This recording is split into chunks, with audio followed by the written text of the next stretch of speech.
sa pagpapatuloy ng ating istorya.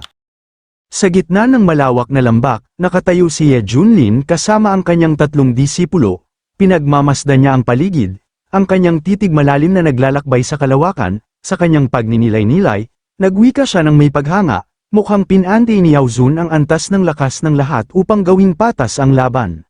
Tumango siya bago muling nagpatuloy, at para rin maiwasan ang matinding pinsala sa luntiang lambak ng Parmasya, talagang isang napakatalinong estratehiya. Sa tabi niya, si Li Wuji ay mariing nakahawak sa kanyang kutsilyo, may bahid ng panghihinayang sa kanyang tinig, nakakainis, masyadong matindi ang pagpigil sa ating kapangyarihan, hindi ko magamit ang paborito kong kutsilyo ng kadiliman, wala akong magawa kundi gamitin itong lumang sandata. Napatingin si Yunlin sa kanya, bahagyang nagulat, ha? Hanggang ngayon, bit-bit mo pa rin ang pinakapayak na sandata mong yan. Agad na tumugon si Li Wuji, ang mga mata nakatutok sa kutsilyong hawak. Oo, luma man ito. Ito ang unang sandatang dumaan sa aking mga kamay sa landas ng pagkakultiba. Kasama ko ito mula pa nang ako'y isang hamak na mandirigma. Hindi ko inakalang magagamit ko pa ito sa tunay na labanan. Napangisi si Ye Junlin nang marinig ang kanyang sagot. Ah, ganoon pala. Bigla, tumunog ang system at nag-abiso, ding, na-detect ang pagdating ng host sa luntiang lambak ng Parmasya. Nais mo bang magsagawa ng pag-check-in? Bahagyang napangiti si Ye Junlin, bumantong hininga at pabulong na nagwika, sign in.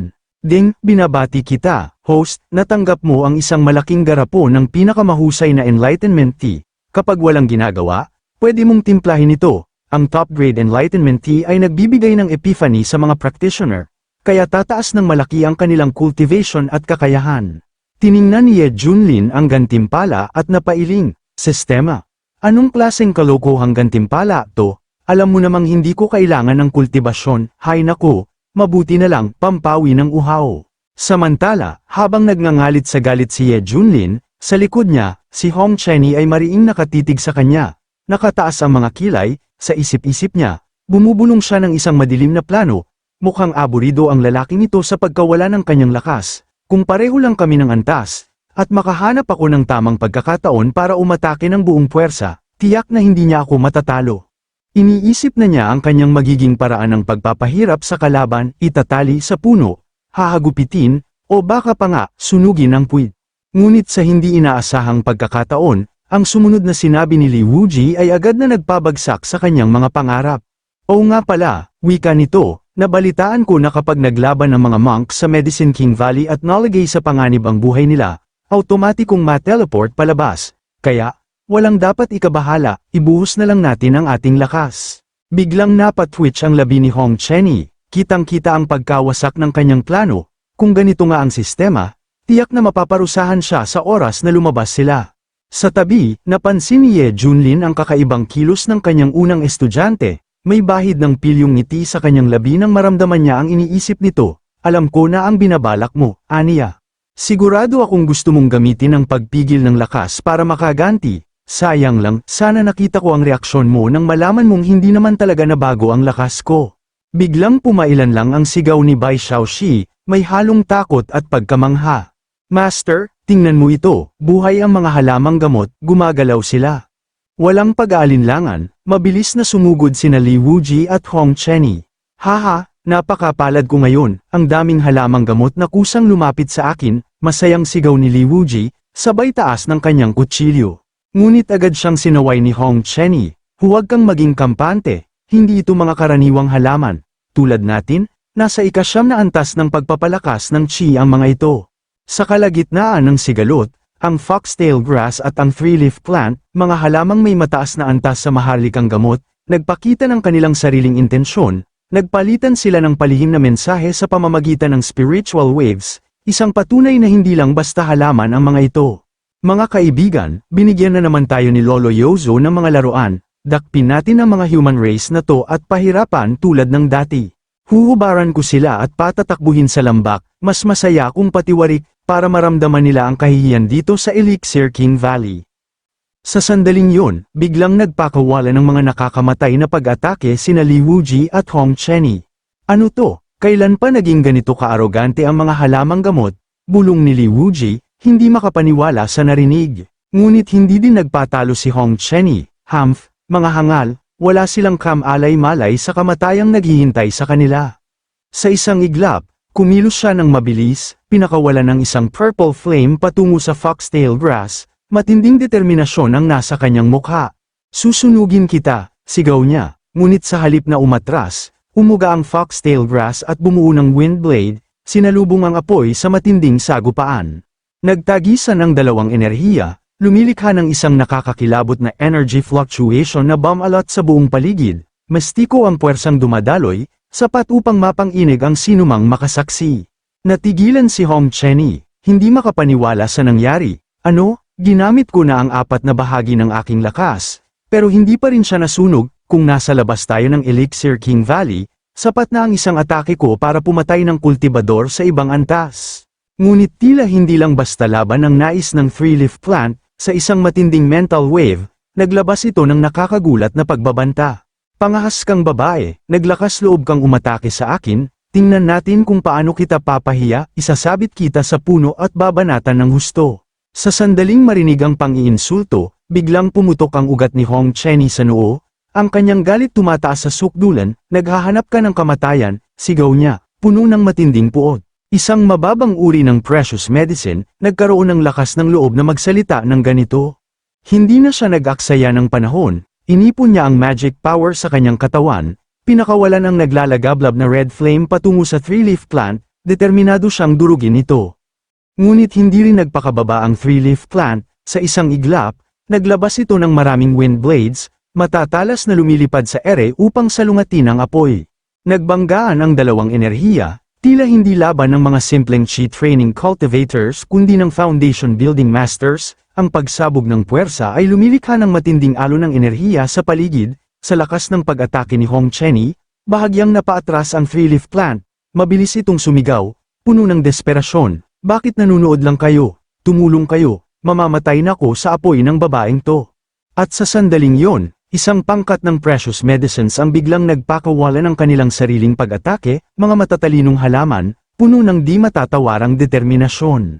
Namutla si Hong Chenny, ramdam niya ang panganib na bumalat sa kanya, ang pawis sa kanyang noo bumibilis, mariin siyang nag-isip, paano nangyari to, sa taglay kong makalangit na ugat at makapangyarihang kultibasyon, kahit mga nasa antas ng pagpapatatag ay hindi dapat kayang tapatan ako. Hindi ko pa rin masunog ang mga bulok na halamang gamot na yan, kahit nasa antas ng pagpapalakas lang sila. Ngunit, sa gitna ng laban, biglang nagbago ang ihip ng hangin, nang sumali si Li Wuji, lumakas ang determinasyon ni Hong Chenny, sunod-sunod niyang pinakawalan ang matitinding fire attribute spells, sinusubukang supalan ang mga precious medicines sa harapan niya. Samantala, sa isang sulok, masiglang sumigaw si Bai Xiaoxi, nakatiklop ang kamao, puno ng sigla, kaya ninyo yan, go, go. Sa gilid, nakamasid si Ye Junlin sa kanyang mga disipulo, tahimik na nag-iisip habang nakikita ang sagupaan nila sa mga precious medicine plants, sa loob-loob niya. Isang malalim na pagninilay ang bumalot sa kanyang diwa. Ito na ba ang Elixir King Valley, ang lugar kung saan ang gamot ang pinuno? Kahanga-hanga, talagang interesante. Pagkatapos, ipinikit niya ang kanyang mga mata at mariing nag-isip, sa talento ni Hong Chenny at Li Wuji, dapat lang na madali nilang talunin ang kahit sino sa parehong antas, pati na ang mas mataas pa. Pero ngayon, pantay ang laban nila sa mga halamang gamot na kapantay lang nila, hindi ito normal, tiyak na may kakaiba sa mga halamang yan. Sa sandaling yon, agad binukas niya ang kanyang mata, at nagpatuloy sa kanyang pag-iisip, alam ko na, ang dahilan kung bakit napakalakas ng mga halamang gamot na ito ay dahil sa formes yung bumabalot sa lugar na ito, lahat ito ay gawa ni Yao Zun. Ngunit may isa pang tanong na bumabagabag sa kanyang isipan, ano nga ba talaga ang layunin niya sa paggawa nito, kung hindi malakas si Hong Chenny, baka matagal na silang natalo ng mga halamang gamot. Tumingala si Ye Junlin sa langit ng Elixir King Valley, nag-iisip ng malalim. Akala ko noon, ang pagpigil sa antas ng lakas ay para sa patas na laban, bulong niya sa sarili. Pero ang totoo, sinadya palang palakasin ang mga halamang gamot para supalan ang mga kultibador ng lahing tao, malinaw, kinakampihan talaga ni Yao Zun ang sarili niyang mga alaga. Hindi naman ito ang unang beses na nabuksan ang luntiang lambak ng Parmasya. Pero lahat ng nakapasok noon, ni isa sa kanila, walang nagbunyag ng katotohanan tungkol sa lugar na ito, para bang dahil sila'y nabasa na ng ulan, gusto na rin nilang punitin ang payong ng iba. Isang pilyong ngiti ang gumuhit sa kanyang labi, kung ganoon ang balak mong ipagtanggol ang sarili mong mga alaga, hindi rin ako papayag na mahuli. Sa isang iglap, pinitik niya ang kanyang daliri, tila isang simpleng kilos, pero nagdulot ito ng matinding pagyanig sa buong paligid. Biglang bumalat sa hangin ang isang napakalakas na presyon, nagpapagimbal sa kalikasan mismo. Magsiliparan ang mga ibon sa takot, habang ang matikas na anyo ng Elixir King Valley ay niyanig ng hindi maipaliwanag na enerhiya. Sa sandaling yun, tila ang mismong kalawakan ay tumugon sa kanyang kapangyarihan. Samantala, ang mga precious medicine na kanina'y puno ng yabang ay malutong na tinanggap ang bugso ng apoy. Nang makita yon, masayang sumigaw si Hong Chenny, ang kanyang sigla tumataas, mukhang hindi na nila kaya, sumugod na tayo, sunugin silang lahat hanggang sa abo. Sa sandaling yon, nataranta ang three-leaf plant, ang kanilang mga katawan nasusunog sa apoy. Anong nangyayari? Bakit bigla kaming nawala ng kontrol? Hintay, Sister Fairy, huwag mo kaming sunugin, nagkamali kami. Ngunit sa halip na magpakita ng awa, lalo pang nag-init ang dugo ni Hong Chenny nang marinig ang tawag na yon. Fairy sister, mamatay kayo sa apoy ko? Sa isang iglap, isang matinding flame ang sumabog mula sa kanyang palad, tuluyang ibinaon sa nagliliyab na init ang three-leaf plant.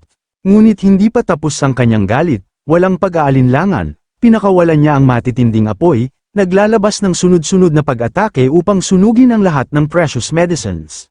Akala niyo makakatakas kayo? Sunugin lahat, huwag hayaang may matira.